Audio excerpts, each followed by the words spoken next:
राजा हृदय राखी कौशलपुर राजा। नमस्कार, मैं हूं आपके साथ निहारिका महेश्वरी। प्रबसी नगर कीजिए सबका आजा हृदय राखी कौशलपुर राजा। आप इसको समझते हैं, और अगर नहीं समझ रहे हैं तो एक ऐसी शख्सियत हमारे साथ मौजूद है जो उस समय के सफर को लेकर आज के युवाओं को, भावी जो पीढ़ी है उनको बताएंगे कि श्री राम जन्मभूमि से लेकर भव्य राम मंदिर का सफर, धर्म संगत बातें और राष्ट्रवाद दरअसल क्या होता है। धर्म चक्रवर्ती तुलसी पीठ के संस्थापक पद्म विभूषण जगत गुरु श्री राम भद्राचार्य इस वक्त हमारे साथ मौजूद हैं। स्वागत है आपका गुरु जी। अनेक अनेक आशीर्वाद। आपको हम सब जनमानस तब जानते हैं, तब से जानते हैं जब सुप्रीम कोर्ट में वेद पुराण के उदाहरण पर आपने सत्य की गवाही दी थी, भगवान राम की गवाही दी थी। ऐसा समय था जब कोई शंकराचार्य नहीं आया, तब आपने ये फैसला लिया कि मैं जाऊंगा और तर्क संगत बातें करूंगा। एक मुस्लिम जज के आगे आपने 441 सबूत रखे और बताया कि राम का वजूद क्या है। आज की पीढ़ी सर उस समय को नहीं जानती, वो सिर्फ भव्य राम मंदिर देख रही है। आपके संघर्ष की कहानी हम जानना चाहते हैं कि कैसे आपने इसको सार्थक करा। रामाय रामभद्राय रामचंद्राय वेदसे रघुनाथाय नाथाय सीताया पतये नमः। श्री सीतानाथ समारंभाम श्री रामानंदानि मध्यमाम अस्मदाचार्य पर्यंतम वंदे श्री गुरु परंपराम। निहारिका जी, आप और सभी श्रोताओं को मेरी मंगल कामना। सबको जय श्री राम। राम जन्मभूमि का आंदोलन हम लोगों ने 6 अक्टूबर 1984 से प्रारंभ किया था। उस समय भाजपा भी सत्ता में नहीं थी, क्योंकि संसद में उसकी 2 सीटें थीं। हम लोगों ने गांव-गांव में जाकर श्री राम की अलख जगाई, जन्मभूमि की महत्ता बताई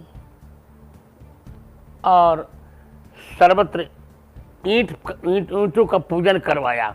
और परिणाम यह आया कि 1992 की 6 दिसंबर को हमने राम जन्मभूमि पर बने हुए कलंकित ढांचे को सदा सदा के लिए सरयू जी में प्रवाहित कर दिया। और इसके पश्चात हम जेल गए, डंडे खाए, और लोगों की बात मैं नहीं करता। और लोग तो जहां स्वार्थ हुआ वहां गए, और मैंने ऐसा कुछ नहीं किया। कभी भी राम विरोधियों को मैंने समर्थन नहीं किया। भले कथाएं कम हुई हों, विरल हुई हों, कांग्रेस की सरकारें थीं, ये आयोजक कांग्रेसी होते थे, पर उनके आयोजनों में मैंने कभी भाग नहीं लिया और न उनकी कथाएं ली। यहाँ तक कि निहारिका जी 1996 में दिल्ली में नरसिम्हा राव की सरकार थी, तो मेरा पांडाल भी जलवा दिया गया। सोचते थे लोग जगत गुरु जी इसी में होंगे, जल जाएंगे, पर मैं तो वहाँ नहीं था। मेरा चांदी का सिंहासन भी जल गया था। पर भगवान की कृपा 2003 की 11 जुलाई को जब माननीय उच्च न्यायालय इलाहाबाद के लखनऊ खंडपीठ में मेरे बयान का समय आया, सभी लोग यह जानना चाहते थे कि श्री राम जन्मभूमि के संबंध में वेद में क्या लिखा गया है। मुझे यह कहने में आश्चर्य और हर्ष दोनों है। कोई किसी पीठ का शंकराचार्य वहाँ नहीं आया। सबने कहा हमारे ठाकुर जी रोक रहे हैं, हम जज के सामने नीचे कुर्सी पर नहीं बैठेंगे। जब मेरे सामने प्रकरण आया, मैंने कहा देखिए, हम तो वशिष्ठ गोत्रीय ब्राह्मण हैं। वशिष्ठ जी का नमक हमारे पूर्वजों ने खाया, हमने भी खाया। और जिस मुकदमे में वादी नाबालिग होता है, वहाँ माता पिता गुरु पक्ष लेते हैं। इस मुकदमे में रामलला जी नाबालिग हैं, अवयस्क हैं, अतः मैं उनका पक्ष लूँगा। लिया पक्ष, और भारत माता के आशीर्वाद से, आप लोगों की शुभकामना से हमने जो 441 प्रमाण दिए थे, जब उत्खनन किया गया तो 437 प्रमाण स्पष्ट निकले थे। केवल 4 प्रमाण धूमिल थे, वो भी हमारे पक्ष में ही थे। माननीय उच्च न्यायालय का निर्णय आया, हमारे पक्ष में गया। एक गलती हो गई थी, सुधीर अग्रवाल जो न्यायाधीश थे, उन्होंने विधर्मियों को भी एक हिस्सा दे दिया था, जबकि उन्होंने मांगा नहीं था। इसके पश्चात हम लोगों ने सुप्रीम कोर्ट में, उच्चतम न्यायालय में याचिका की और मुझे यह कहने में हर्ष है कि 8 नवंबर 2019 को अशोक भूषण जी ने कहा उच्चतम न्यायाधीश से कि महोदय, एक बार जगत गुरु जी का बयान आज पढ़ लिया जाए, फिर कल निर्णय देंगे। उन्होंने पढ़ा और अपने निर्णय में उन्होंने लगभग 40 बार मेरे वक्तव्य का स्मरण किया है। फिर निर्णय हमारे पक्ष में गया, जो हम चाहते थे। माननीय उच्चतम न्यायालय ने कह दिया कि अयोध्या में 1 इंच भी विधर्मियों को नहीं दी जा सकती भूमि, इनको देने के लिए सरयू पार 5 एकड़ दे दिया जाए। वही हुआ और अब रामलला जी का भव्य मंदिर बन रहा है और 22 जनवरी को उसका उद्घाटन भी होगा। रामलला जी उसमें विराजेंगे और सौभाग्य है कुछ ही समय मेरा अमृत महोत्सव भी अयोध्या में ही मनाया जाएगा, 75वां जन्मदिन। लगता यह है कि यह अमृत महोत्सव स्वयं रामलला जी ने ही मनाया, रामलला जी ही आयोजित कर रहे हैं। उनको लगा होगा कि जब गुरु जी ने मेरे लिए इतना त्याग किया है तो उनका अमृत महोत्सव मैं मनाऊं। वो मना रहे हैं, आप सब मना रहे हैं, पूरा भारत मना रहा है।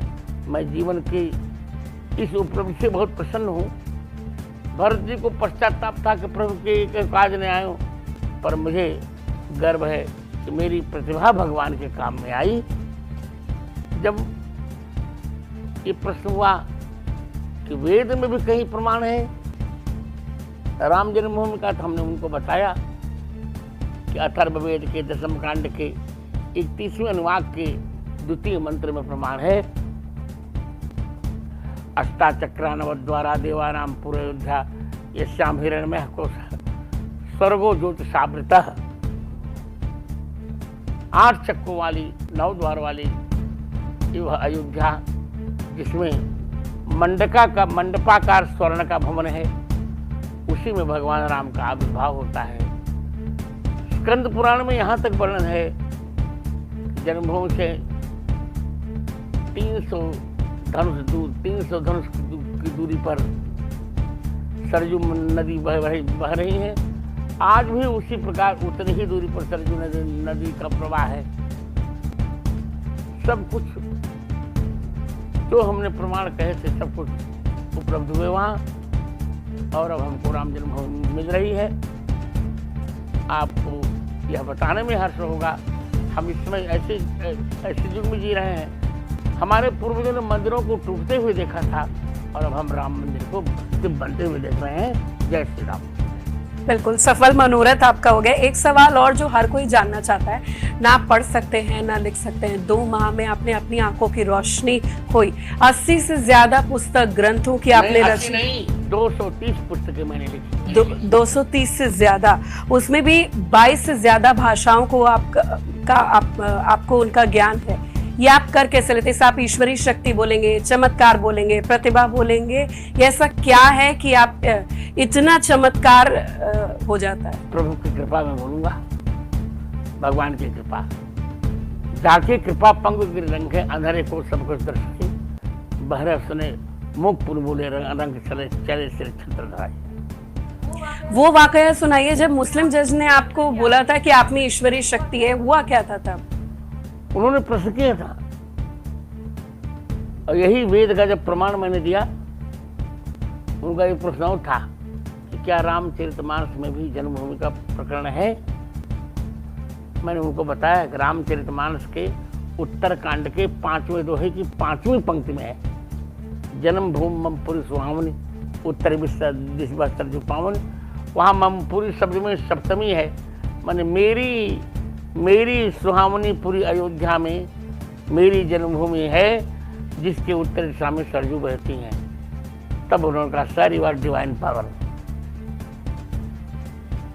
आजकल एक मसला बहुत ज्यादा गर्मा रहा है क्योंकि चुनावी मौसम है, वो है सनातन विवाद। मैं आपसे जानना चाहूंगी इस विवाद से दूर के आप हमारे दर्शकों को बता सकते हैं कि सनातन कितना विराट है, कितना विहंगम है, जो किसी को नहीं पता और इसे सिर्फ एक राजनीतिक विषय बना दिया है। कि सनातन धर्म, सनातन का अर्थ होता है जिसका कोई ना आदि हो ना अंत हो। सनातन माने नित्य। मैंने कई बार यह बात कही है कि सनातन परमात्मा ने सनातन जीवों के सनातन दुखों की सनातन निवृत्ति के लिए सनातन वेदों में इन सनातन उपायों का सनातन संकलन किया। उन्हीं की सनातन संहिता का नाम है सनातन धर्म। ये तो अनादि है, इसको कोई मिटा नहीं सकता। जो इसको मिटाने आए वो सदा के लिए मिट गए, और जो मिटाना चाहते हैं वे भी मिट जाएंगे। मुझे दुख इस बात का है कि इंडी गठबंधन के किसी भी नेता ने इस विषय में कुछ भी नहीं बोला,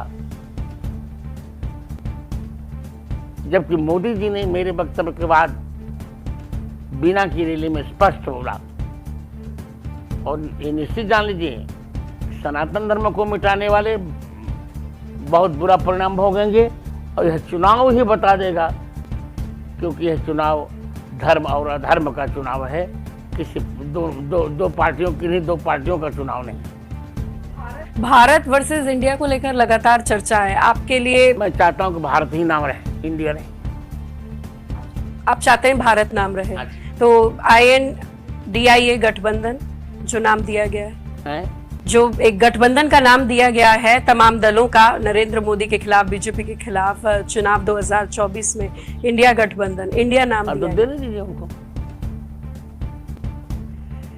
लेकिन आप इस समय जगत गुरु जी, आप राजनीतिक बयान बहुत ज्यादा दे रहे हैं। मसलन आप कह रहे हैं कि जानती हैं, मुझे यह कहने में भी आश्चर्य लग रहा है, जो लोग एक अक्षर पढ़ते लिखते नहीं वो धर्म से राजनीति को दूर रखना चाहते हैं। धर्म से राजनीति दूर नहीं हो सकती, क्योंकि शास्त्रों का मानना है कि धर्म पति है और राजनीति पत्नी है। मुझे बोले जाए, जैसे पत्नी के बिना पति विधुर होता है, पति के बिना पत्नी विधवा होती है, उसी प्रकार धर्म के बिना राजनीति विधवा हो जाएगी और राजनीति के बिना धर्म विधुर हो जाएगा। इसलिए गीता जी में प्रारंभ में धर्म कहा गया, धर्म क्षेत्रे कुरुक्षेत्रे, और अंत में ध्रुवा नीतिर्मतिर्मम। आपकी जो ये मनोरथ है, आपकी जो सोच है, जो लगातार आप टीवी चैनल्स और सोशल मीडिया पे कहते रहते हैं कि आप चाहते हैं कि नरेंद्र मोदी 3 बार PM बने, उसकी भविष्यवाणी आप कर चुके हैं। आप कह रहे हैं भारत हिंदू राष्ट्र बनेगा, गौ माता राष्ट्रीय धरोहर रहेगी और रामचरितमानस राष्ट्रीय ग्रंथ। इसमें आपको सबका साथ मिलेगा, क्योंकि कोर्ट का उदाहरण है कि जब शंकराचार्यों का साथ नहीं था तब आप अकेले खड़े थे। मेरा विल पावर है, भगवान साथ है, और जब राघवेंद्र सरकार भगवान राम साथ है तो अपने आप साथ देंगे। आप भगवान राम से अपने आप को किस तरीके से कनेक्टेड फील करते हैं? क्या आप भगवान राम ने आपको कभी दर्शन दिए, या कोई ईश्वरीय शक्ति है, संदेश है? आपके खुद के एक्सपीरियंसेस, अनुभव क्या है? भगवान राम से मेरे वही संबंध है, उतना प्रेम है जितना आपको शौर्य पर प्रेम होता है, शौर्य पर प्रेम होता है।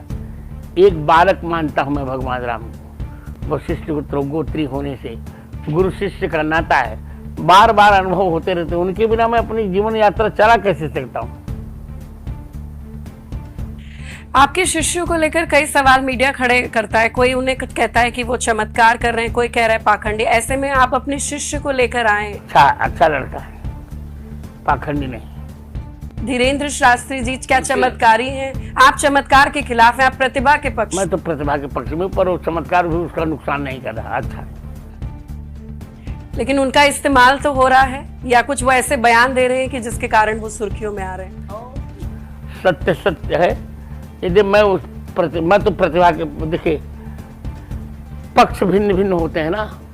उसने मुझसे दीक्षा ली है धीरेन्द्र शास्त्री ने, मुझे प्रेम बहुत करते हैं और उनका चमत्कार अच्छा है। भले मैं उस पर बहुत आस्थावादी नहीं हूँ। जी, आखिरी सवाल मेरा आपसे यही है कि जो दर्शक हैं, जो आपसे अभी मिल नहीं पाए हैं, टीवी में आपको देखते हैं, आपको सुनते हैं और बहुत ज्यादा खुश फील करते हैं, आज की युवा पीढ़ी के लिए मेरा सवाल है, जो हर तरफ से परेशान है, गलत लत लगा रहा है और उसे निष्कर्ष निराकरण अपनी समस्याओं का नहीं मिल रहा, तो आप क्या? सारी समस्याओं का समाधान है आध्यात्मिकता। जीवन में आध्यात्मिकता आ जाए तो अपने आप समस्याओं का समाधान हो जाता है। नियम ये है कि टेंशन को तब नष्ट कर सकते हैं जब भगवान में अटेंशन आ जाए, और भगवान में अटेंशन तब आता है जब उनसे इंटेंशन जुड़े, और इंटेंशन तब होगा जब हमारा उनसे कोई इंटरनल रिलेशन हो। ये सब तब संभव जब उनसे कनेक्शन हो, और जब कनेक्शन हो जाएगा तब सब कुछ, तब सेटिस्फेक्शन हो, जीवन में आ जाएगा। जगत गुरु जी, आप हमारे दर्शकों को ये बता सकते हैं, क्योंकि तमाम चुनावी समय में ये मुद्दा उठाया जाता है, बोला जाता है कि राम मंदिर एक पर्टिकुलर पार्टी का एजेंडा है, क्या भगवान राम आस्था का विषय है या फिर एक राजनीतिक? नहीं, भगवान राम संपूर्ण राष्ट्र के विषय हैं। रा का अर्थ है राष्ट्र और मां का अर्थ है मंगल। राम जी राष्ट्र के मंगल हैं। राम राज्य की आप कल्पना कब कर रहे हैं? बहुत जल्दी कर रहे हैं। अब राम राज्य तो लाना कठिन है, कम से कम राम जी के अनुसार राज्य आ जाए।